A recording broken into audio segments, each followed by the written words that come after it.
Ce qui m'a poussée à écrire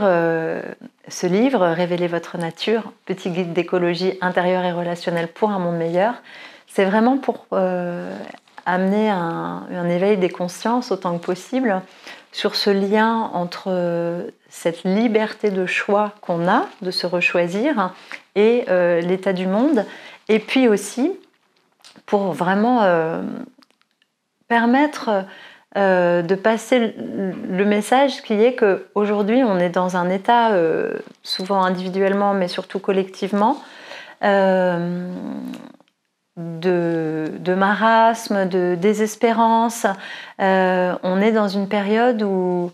il y a beaucoup de sentiments d'impuissance, notamment par rapport à l'état de la Terre, parce qu'on ne sait pas très bien comment faire, on n'a pas vraiment réussi à redresser la barre au moment où on a commencé à vraiment en prendre conscience. Et donc, cette réponse intérieure qui est de se changer, se transformer soi pour inviter un autre modèle, une autre norme et retrouver des marges de manœuvre finalement d'action individuelle et collective, et c'est vraiment un message d'espoir. C'est un message très enthousiasmant parce que on est dans une période où on peut encore évidemment redresser la barre. On a une vision finalement de notre avenir qui repose surtout sur des prospectives.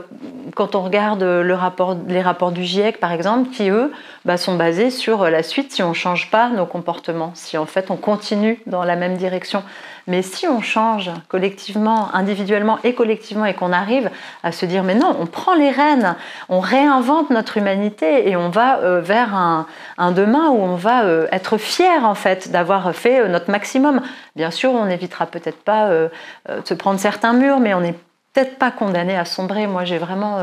une espérance forte dans la capacité de l'humain enfin à se réinventer et à mettre de la conscience. Donc c'est vraiment ce message d'espoir que j'avais envie de pouvoir aussi insuffler à travers ce livre, parce que je vois bien que dans les ateliers, les coachings et les stages, enfin et même les conférences que j'anime, quand on arrive à toucher ensemble collectivement que oui, là, à cet endroit-là, on est en train de désespérer, on est en train d'abdiquer notre pouvoir d'agir, notre capacité créatrice, et que oui, on peut agir là-dessus et on peut retrouver vraiment de l'entrain et beaucoup de fierté à le faire, et qu'on peut se relier collectivement autour de ça, mais c'est extraordinaire.